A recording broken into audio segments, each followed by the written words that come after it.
even noticed. We've changed up the position. The lighting is better in here. Wow. Okay, whatever. All right. Hi. How is everyone doing? Good. Good. Happy Halloween. You see my witch's hat. I'm so ready. Okay. She's Barney Cromwell. If you don't know it, you're too young. True. Okay. So today we're going to be talking about the tangent graph. Last time we went over sine and cosine, how those pretty much are the same thing. They just look a little different, a little shifted over. Tangent graph looks nothing like those. That's really comforting, I know. But that's okay, we're going to go through it together, and we are going to start by taking a look at our unit circle, all right? Plotting what the radians are and then what the tangent comes out to for every single, not every single radian, some of the radians on here. We're going to use this chart then to plot that onto a graph, to plot tangent of x equals y, and it'll all be good. All right, so the first way that I want to start this is by using our definitions, right? So if you remember, right, I'm going to use pi over 4 as an example here to make a little triangle, okay?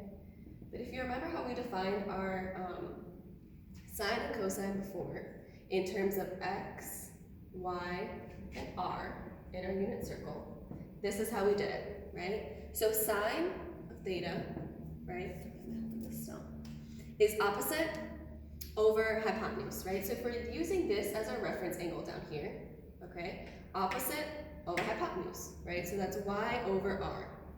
If r equals 1, right, because we know that in a unit circle that r equals 1, then that's the same thing as y over 1. Y divided by 1 is just y. All right, we should know this. This should be reviewed. Same thing goes for cosine, right? So cosine theta equals adjacent over hypotenuse, so x over r. Well, if r equals 1, then x divided by 1 is just x. And that is how we determined, right, that our point here, that our points on all of this, on this unit circle right here, x, y, is the same thing as cosine theta, sine theta. Yeah? Cosine and sine. Cool. Now, we know that. Awesome. Lovely. But we don't know tangent yet. So what is tangent? Tangent in terms of x, y, and r, right? Tangent is the opposite over the adjacent, right? So TOA, T-O-A, tangent is opposite over adjacent. Well, what's our opposite side? Y. And our adjacent side is x. All right? Well then, let's ask ourselves, what's y? Y is sine. And what's x? Cosine. All right, so tangent of theta, let me write this down here. Tangent of theta equals sine theta over cosine theta. All right, that's important. That's important to note. We're going to use that in a second. Now, the other thing that I want you to ask yourself is, where have we seen y over x before? Well, if we go back to like algebra 1, when you first start plotting a linear graph, you should know that y over x is the slope. So that means our tangent shows us the slope of the line. All right? So that means that at this line right here, our tangent of 0 radians, this slope is our tangent. Right here, this slope is our tangent. Right here, this slope is our tangent. Yeah? Okay. So we're going to keep this in mind, and we're going to do some examples. We're going to start plugging in some numbers over here, right? Okay. So let's start off with, actually, let me erase all of this so it's not too messy. We're just looking at the unit circle as is. All right, let's start off with 0 radians. I'll put that in right here. So if we're looking at 0 radians, right, we have our point, 1, 0, this is x, this is y, yeah? So our tangent we know is y over x, right? We just established sine over cosine, y over x. So here our y value is 0, our x value is 1. Well, 0 divided by 1 is just 0. Cool. So that means the tangent of 0 radians is 0, which makes sense because if we're over here and we're looking at 0 radians, what is the slope of this straight horizontal line? 0, right? Nothing's happening. The slope right here at this point is 0. Cool? Cool.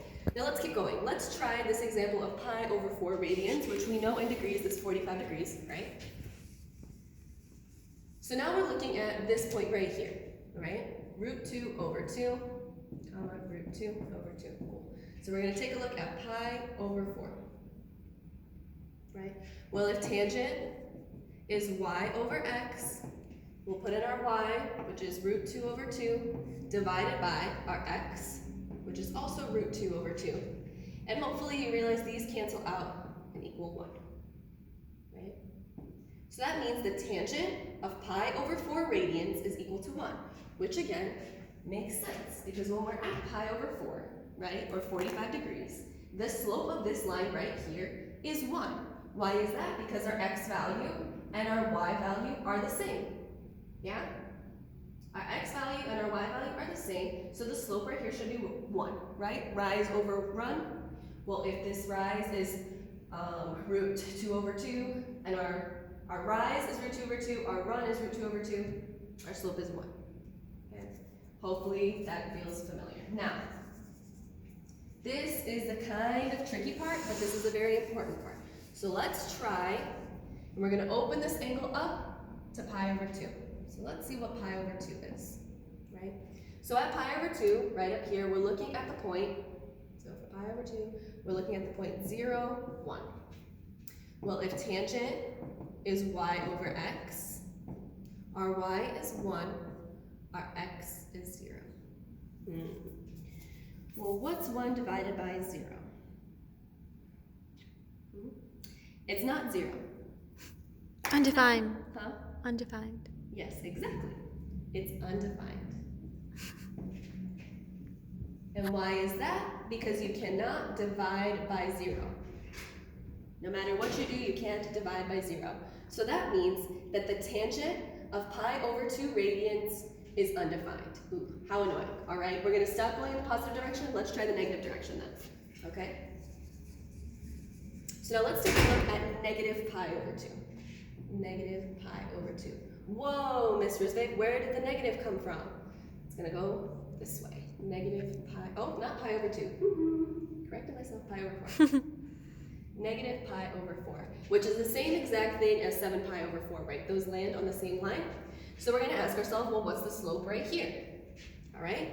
So again, if tangent is y over x, and we know that our point is root 2 over 2, negative root 2 over 2, then that's going to be negative root 2 over 2 divided by our x value, root 2 over 2. And this is going to reduce down to negative 1, which makes sense because the slope here is negative 1, right? The slope going down, right? A slope at a negative, right? At a negative, what's the word? A negative slope goes downwards. That's what I'm trying to say, right? This is declining, this is inclining, yeah? So that means the slope for these 2 points here is positive, and the slope for these 2 angles here is negative, all right? So negative, the tangent of negative pi over 4 is negative 1. And the tangent of 7 pi over 4 is also negative 1. And the tangent of 3 pi over 4 is also negative. Yeah? Okay. She knows everything. Yeah. All right, now let's go on to negative pi over 2. That's what I was going to do, and I almost, messed up. All right, so if you're a little confused about where the negative came from, remember we said before the positive direction is counterclockwise, and negative is clockwise, right? So here we're going negative pi over 2, which is the same location on the unit circle as 3 pi over 2, right? So let's erase this.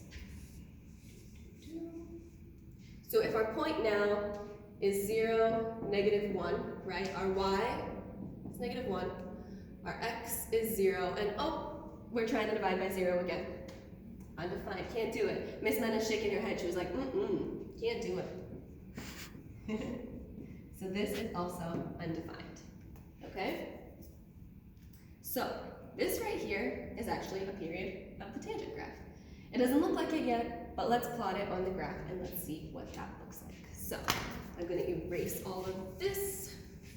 I'm going to put on a graph. Could you actually pause it? Okay, go. All right, so let's start off with the easiest point to plot. 0, 0. Now, for the record, this is our x, and this is now our y, right? Because we're doing y equals tangent x. Cool? Just so that we're clear on that. So we've got the point 0, 0. Cool. Great start. Love that. All right? We've got pi over 4, 1. All right? We go pi over 4, we go positive 1. Perfect. We've got negative pi over 4, negative 1. Great. Now what about these? What about pi over 2 and negative pi over 2? Those are undefined. I don't like that. That's not cool, right? How do we do that? Well, those become, actually, let me explain it like this. If you plug tangent of pi over 2 into the calculator, you're never going to get an answer. That means your graph is never going to touch that line. So this now becomes a line our graph is never going to touch. Never ever going to touch. Negative pi over 2, same thing. You're never going to get an answer. That is a part that our graph is never ever going to touch. And these become what we call our vertical asymptotes. I think that's how it's spelled. Okay. That's okay, it's math. Who cares? Yeah, it's fine. You know the word. All right. You've hopefully heard it before in Algebra 2? Algebra 1 or 2? Probably Algebra 2. Okay. Miss Beckett. So that is a vertical asymptote. We're never ever going to touch that line. Now, how do we draw this then?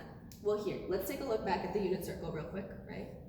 So here, right, we were talking about the tangent being the slope. Here, the slope is 0, right? When we go here, the slope is 1. Now, if we go here, right, our slope is getting bigger, bigger, bigger, bigger, bigger, bigger, and it's almost to positive infinity. So that means that this line up here is going to go almost to positive infinity that way. We're never, ever, ever going to actually touch this point, but our slope is going to continue going on and on and on forever to positive infinity as it reaches almost that vertical line. Yeah? Now, same thing goes in the negative direction, right? So here, the slope is 0. Here, the slope is negative 1. That's awesome. Now it's going to go closer and closer and closer to almost a vertical line, and then it's going to get closer and closer and closer to negative infinity. All right? And now what happens in between? Just looks a little something like that. Oop, I drew it a little ugly. It just looks a little something like that. Okay. Now these points right here, these points are not moving anywhere. Those are called invariable? Is that the word? Invariant. They're called invariant points. Let me not teach you the wrong terminology. So these points right here, right? Those are called invariant points. They don't vary. They're not moving anywhere. They're going to help us a lot. All right? Cool. Now notice, I wrote that in, but I'm about to erase it. My bad. Right? Just like our cosine and our sine graphs, that those go in waves over and over and over again into positive infinity and negative infinity, this also repeats. So this is going to repeat something like this over here. This is going to repeat something like this over here. I drew it really ugly, but it's just going to keep going like that over and over and over again. This little snaky snake is going to repeat and repeat and repeat in both directions. Again, notice the vertical asymptotes are going to happen right here, and they're going to keep going, okay? The other thing that I want you to notice is before when we were talking about cosine and sine graphs, right? When we were plotting those, we went through the full 360 degrees of the circle, which is the full 2 pi radians in the circle, and so our period was 2 pi radians long. Notice, here our period is not 2 pi radians long. Here our period is half a pi plus half a pi, right? Pi over 2 plus pi over 2 is just pi. So our period for our tangent graph is pi radians long. So from here to here is pi radians. This is another pi radians, then we would have another pi radians, and then another, and also in the negative direction, pi radians, another pi radians, and so on and so forth. Okay? So let's move on now to the graphs of the reciprocal functions. All right, that's enough of tangent. It's good? Okay, cool. So before we start graphing the reciprocal functions, I really want to quickly just go over exactly what the reciprocal functions mean or what they look like. So before, when I had you calculate the reciprocal functions in the calculator, this is how I showed you to do it, right? I said that the reciprocal of cosecant is sine, right? Cosecant goes with sine. Well, it's just 1 over sine. Yeah? Secant goes with cosine. It's just 1 over cosine. And cotangent goes with tangent. It can be just written as 1 over tangent. All right? So keep this in mind when we're graphing. What does this really mean? This means that we can use these 3 functions to actually graph out the other ones. So that's what we're going to do, right? We're going to start right now with a sine function, and then I'll show you from this sine function how we can find what cosecant looks like on the graph. So let's do that. We can pause. Okay, so if we remember that this right here, let me show you this sine x. Here's 1 period right here. All right, we know again that it goes over the span of 2 pi. A period has a length of 2. The period of y equals sine x has a length of 2 pi, right? So we can extend this out. Just wanted to show you. Oh, ugly. Yeah, okay, like that. It doesn't need to be perfect because we really only care about this 1 period anyways. And then it's gonna go something like this. Cool, cool. All right. So there is our y equals sine of x curve. So the sine curve, all right? Awesome, looks great, doesn't it? Now, when we ask ourselves, what is cosecant of x going to look like, right? So cosecant of x. Well, it's just gonna be 1 over sine of x, okay? So, let's start off with pi over 2, all right? So cosecant of pi over 2 is just going to be 1 over sine of pi over 2. Well, we know that sine of pi over 2 is 1. That's what gave us this point, right? So that's just 1 over 1. Awesome, that's 1. So I'm going to plot cosecant in a different color so we can see it a little bit better what's happening here. So this right here, that's part of our cosecant graph. Fantastic, all right? Now, what about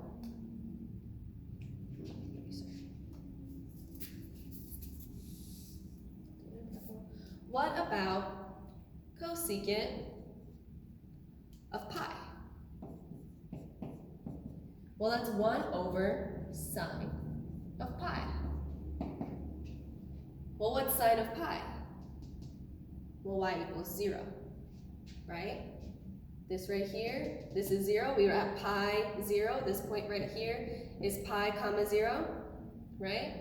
So that means 1 over 0, because sine of pi equals 0.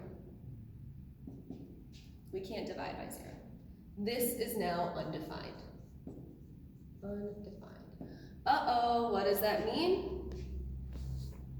This is an asymptote. Yeah. All right. Now let's try cosecant of 3 pi over 2. All right. Cosecant of 3 pi over 2 equals 1 over sine of 3 pi over 2. Well, we know according to our sine graph that sine of 3 pi over 2 is -1. So that's 1 over -1, which is also -1. Great. That means that our cosecant graph is also going to match up right there. Now let's try 2 pi. Cosecant of 2 pi equals 1 over sine of 2 pi. Well, sine of 2 pi is 0. And we can't divide by 0. So suddenly, again, we have another undefined. And now, again, we have another asymptote. So that means wherever sine is 0, we have an asymptote. So here, we have an asymptote. Here, we have an asymptote. Over here, right at the origin, sine is 0. This is an asymptote, a vertical asymptote. Oh no, we have so many, right? So cosecant of pi is never going to exist. Cosecant of 2 pi, never going to exist. We're never going to touch that line.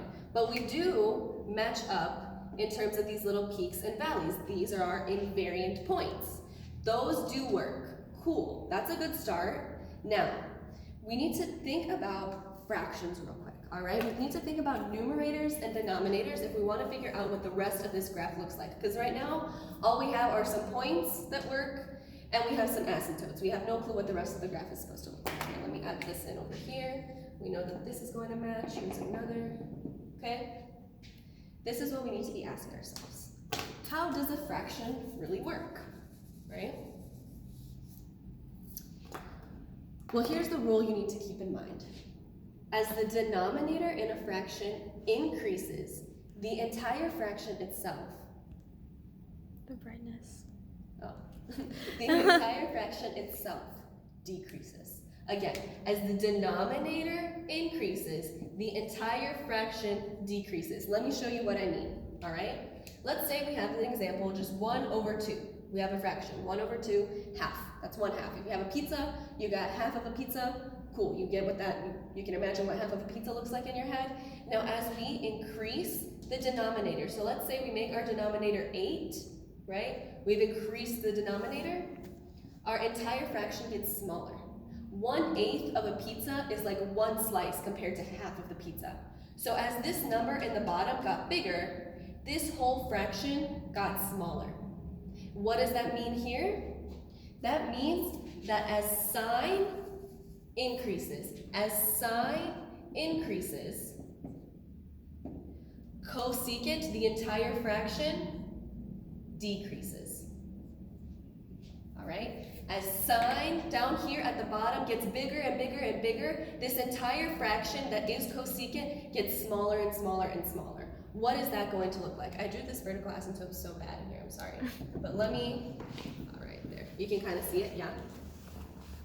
That means as this graph right here, as sine gets bigger and bigger, as our y value, all right, our vertical value for sine gets bigger and bigger and bigger, our cosecant gets smaller and smaller and smaller, and it's going to hit this point.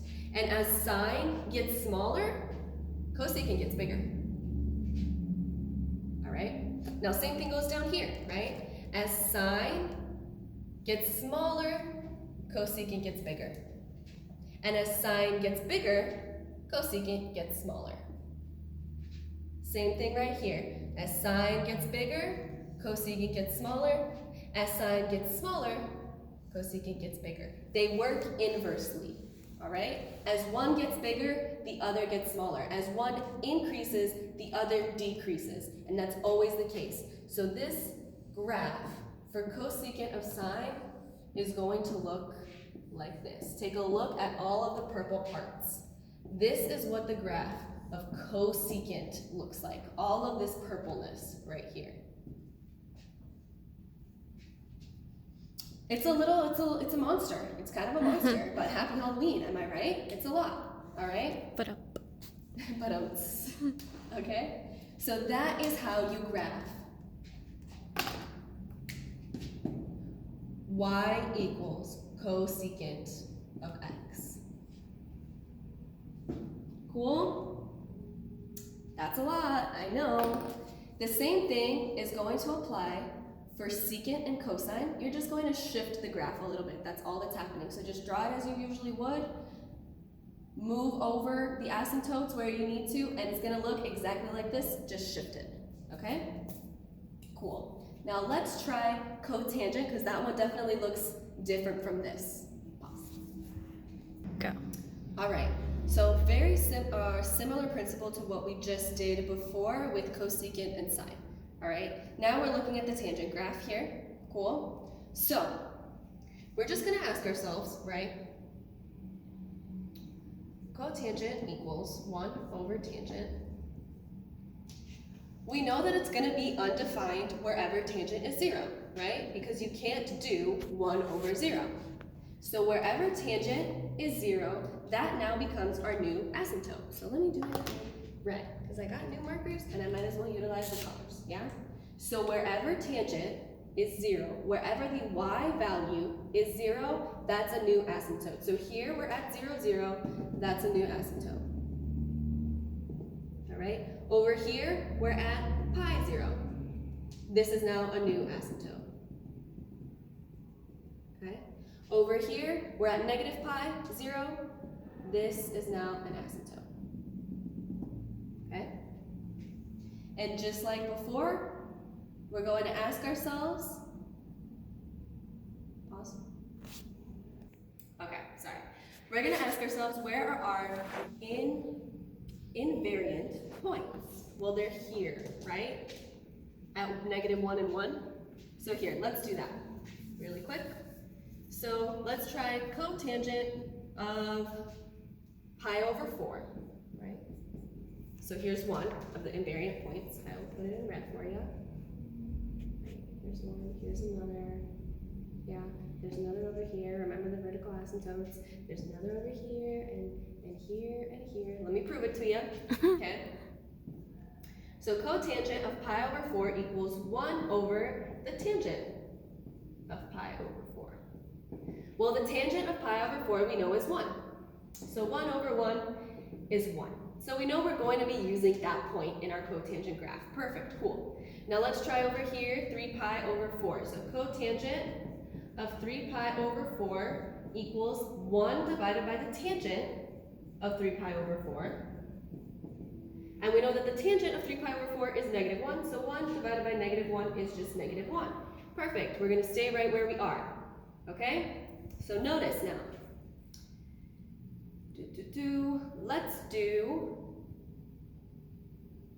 let's just pause. Go. Okay, so I'm going to explain to you now why we're allowed to use pi over 2 when it comes to cotangent. It's a little bit complicated, but we'll get there, all right? So remember when we were looking at the unit circle, right? And we were looking at this point right here, 0, 1, right? And we told ourselves that tangent is y over x, and we couldn't do it because 1 divided by 0 doesn't exist. Well, here's the beauty of cotangent. Cotangent is just the reciprocal. So cotangent, we know, is adjacent over opposite. And instead of it being y over x, cotangent is x over y. So when you're looking at this point, 0, 1, it's just 1 divided by, or 0 divided by 1. X, y.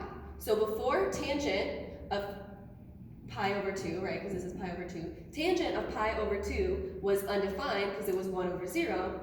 Cotangent of pi over 2 is just 0 because it's not undefined. It's 0 divided by 1, okay? And 0 divided by 1 is just 0. So that means that the cotangent, yeah, of pi over 2 is just 0. And that is going to apply as well for 3 pi over 2 and negative pi over 2. So now, let's connect our lines just like how we did before, right? So where tangent is increasing, right, because it's still 1 over tangent, where tangent increases, cotangent decreases. All right? Where tangent increases, cotangent decreases. It's a lot happening, I know. Where cotangent, again, where tangent increases, cotangent decreases. All right, and this is gonna go this way. Yeah, I'm not crazy. Again, where tangent is increasing, right, where our denominator is increasing, our fraction as a whole is decreasing. All right, our fraction gets smaller. And where our denominator is increasing, yeah, it's like that. You get the gist, y'all. You really get the gist. So this right here in red, this is what the cotangent graph looks like.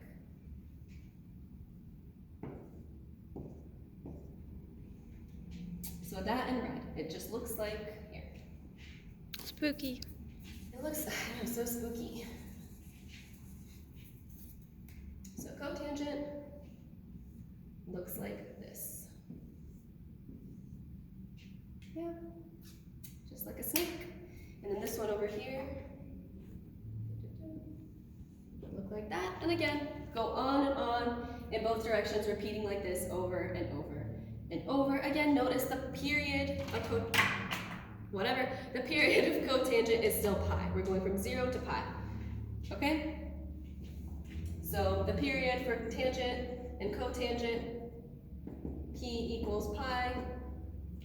For secant and cosecant, it's 2 pi, right? And that's just for the standard. We haven't done any translations yet, right? The only general form that we've taken a look at are sine and cosine, right? So let me erase all of this, and you'll get a gist of what I'm talking about. I didn't erase that when I was doing reciprocal, whatever. It's okay. So, when we talked about our general form, right? A sine of bx plus c plus d, that's when we took our regular sine of x is y, and we started adding a bunch of stuff to it. Well, we can do the same thing with tangent.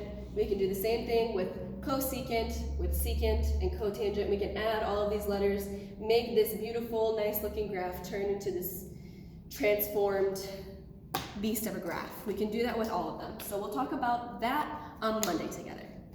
All right, that's enough for now. Again, happy Halloween. I hope you all have a good weekend. Get those assignments into me, and if you have any questions, let me know.